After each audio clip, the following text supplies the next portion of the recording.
नमस्कार दोस्तों, आपका फिर से स्वागत है हमारी इस नई वीडियो में। दोस्तों, जैसा कि मैंने इससे पहली वीडियो में आपको बताया था कि भगवान केवल सात्विक भोजन एक्सेप्ट करते हैं, राजसिक नहीं करते, तामसिक नहीं करते। तो इसी तरह के कुछ अनसुने जवाब हैं, सवाल हैं लोगों के मन में, जो मैं कोशिश करता हूँ आप सभी को बताने की। परंतु कई बार मुझे भी ऐसा सुनने को मिल जाता है कि लावण्य, आप ये चीज़ गलत कर रहे हो। या अभी एक कमेंट सेक्शन में मेरे को कमेंट आया था कुछ दिन पहले कि हालांकि वो उनकी मंशा अच्छी थी, उन्होंने अच्छे मन से मेरे से कमेंट उन्होंने किया था और मेरे से क्वेश्चन पुटअप किया था और मुझे करेक्ट करने के लिए बोला था। उन्होंने कहा था कि लावण्य, आपने ऐसा क्यों बोला, भगवान जन्म लेता है या भगवान को लेता है, मतलब एक आप डिसरिस्पेक्ट कर रहे हो भगवान का। तो मैं उसी का जवाब आपको, उसी का उत्तर मैं आपको यहाँ देना चाहता हूँ कि मैं यहाँ पर लेता हूँ, देता हूँ, इस तरह नहीं बोल रहा हूँ ईश्वर को, भगवान को। मेरा जो यहाँ मेन बात करने का जो उद्देश्य है वो भगवान का अनादर करना नहीं है कि मैं यहाँ पर एक सार समझाने की कोशिश कर रहा हूँ। कई बार भगवान खुद जैसे बोल रहे हैं कि श्री कृष्ण कहते हैं कि मैं जन्म लूँगा, तो भैया मैं ले सकता हूँ जन्म। तो वो श्री कृष्ण की बात मैं बता रहा हूँ कि वो अपने आप को तो ले सकता, कह ही सकते हैं।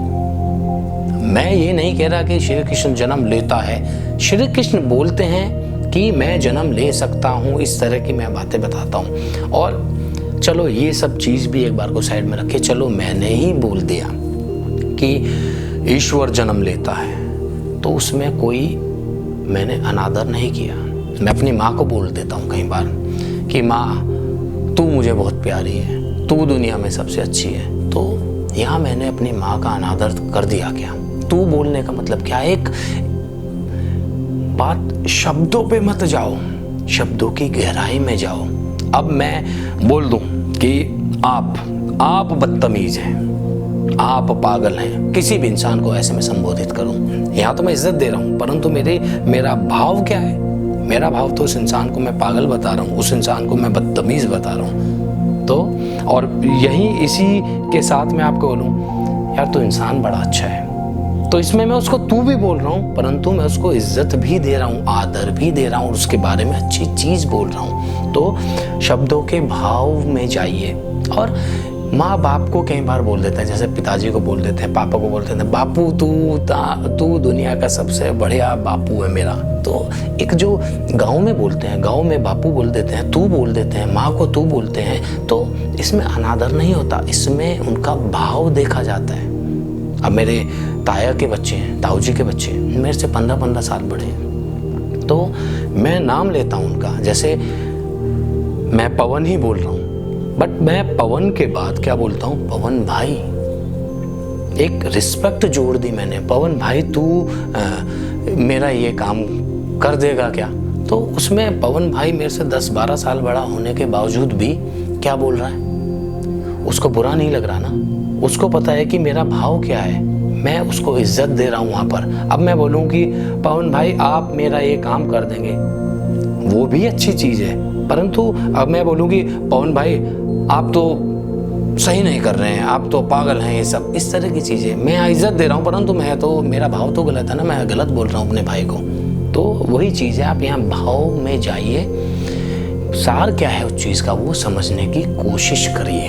आप ऐसा नहीं है कि मैं अनादर कर रहा हूँ, तू तड़ाक कर रहा हूँ, नहीं। मैं बोल सकता हूँ कि तू ही मेरा ईश्वर।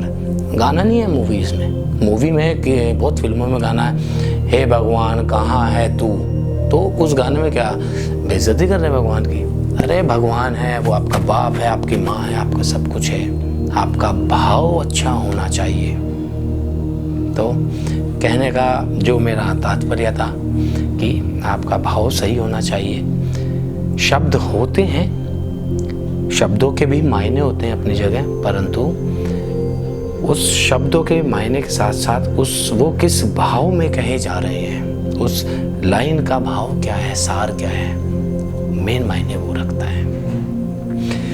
तो दोस्तों, आज के लिए जो मेरे मन में एक खलबली थी, मैंने उसका जो चल रहा था उसका जवाब देने की आपको कोशिश की है। तो शायद आप समझे होंगे कहीं ना कहीं। तो रोज़ाना की तरह जैसे वार्तालाप और बातचीत के बाद हम श्लोकों के उच्चारण की ओर बढ़ते हैं, तो बढ़ते हैं श्लोकों के उच्चारण की ओर।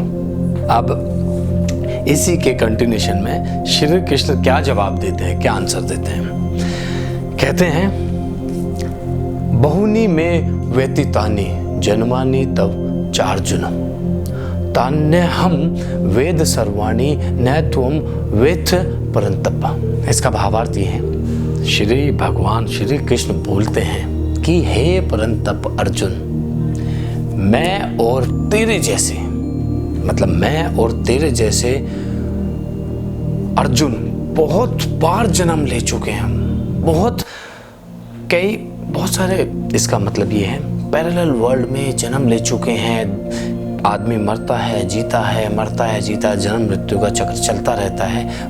और जगह जन्म लिया होगा, वो समय का हेर फेर होगा, एक तरह से पैरेलल वर्ल्ड में भी जन्म लिया होगा। तो क्या कह रहे हैं श्री कृष्ण की, हे परम तप अर्जुन, मैं और तेरे जैसे अर्जुन बहुत से जन्म ले चुके हैं, उन सबको तू नहीं जानता, उन सबको तू नहीं जानता, किंतु मैं अवश्य जानता हूं। तो बढ़ते हैं श्लोक नंबर 6 की ओर। श्री कृष्ण क्या कहते हैं, अजो अपि सन व्यात्मा भूतान मीश्वरो अपि सन प्रकृतिम स्वाम धिष्ठाव सम भवाम्यात्म माया। इसका भावार्थ ये है कि श्री कृष्ण जी कहते हैं कि मैं अजन्मा और अविनाशी स्वरूप होते हुए भी तथा समस्त प्राणियों का ईश्वर होते हुए भी अपनी प्रकृति को अधीन करके अपनी योग माया से प्रकट होता हूं। क्या कह रहे हैं, तात्पर्य यह है कि भाई मैं अजन्मा अविनाशी स्वरूप होते हुए भी, सभी प्राणियों का ईश्वर होते हुए भी प्रकृति के अधीन मतलब इस देह में, प्रकृति के अधीन ही तो हुई ना ये देह, क्योंकि जो ये विष्णु है, जो ये कृष्ण जी हैं तो विष्णु के अवतार, वो मनुष्य रूपी अवतार ले रहे हैं, प्रकृति के अधीन ले रहे हैं और अपनी योग माया से विष्णु जी मनुष्य की देह में एक अवतार ले रहे हैं। तो यहाँ पर ये श्री कृष्ण जी ने बताया। तो बढ़ते हैं श्लोक नंबर 7 की ओर। बड़ा फेमस श्लोक है, मेरे ख्याल से सभी लोग जानते होंगे इस श्लोक के बारे में। यदा यदा ही धर्मस्य ग्लानिर्भवति भारत अभ्युत्थानम अधर्मस्य तदात्मानं सृजाम्यहम्। इसका भावार्थ क्या है? इसका भावार्थ ये है,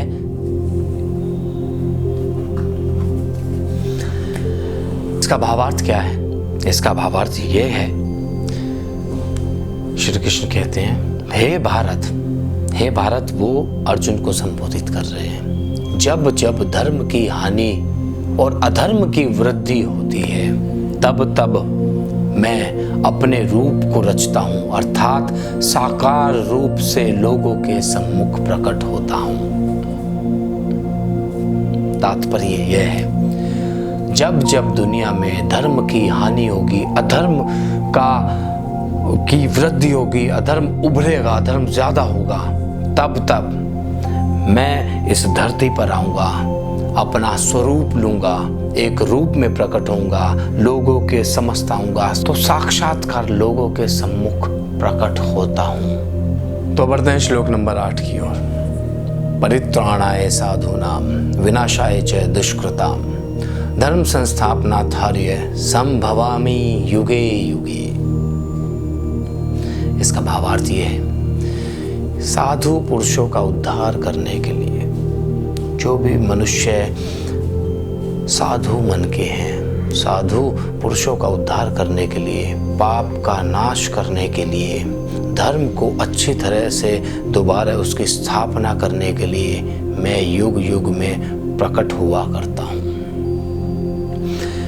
तात्पर्य है, श्री कृष्ण कहते हैं कि साधु महात्माओं, जो महापुरुष हैं, उनका उद्धार करने के लिए और जो बढ़ा हुआ पाप है, जो कि पाप में वृद्धि हुई है, उस पाप का विनाश करने के लिए और दोबारा से अच्छी तरह से धर्म की स्थापना करने के लिए मैं हर युग में मैं प्रकट हुआ करता हूँ। तो उन्होंने जो श्री कृष्ण ने जवाब क्वेश्चन पुटअप किया था ना, उसी का जवाब ये 4-5 श्लोकों में दिया है। तो इसलिए भगवान बार बार जन्म लेते हैं, प्रकट होते हैं। तो दोस्तों आज के लिए इतना ही, मिलेंगे आगे के श्लोकों के साथ, नए कुछ ज्ञान की बातों के साथ आगे की वीडियो में। तब तक के लिए राधे राधे।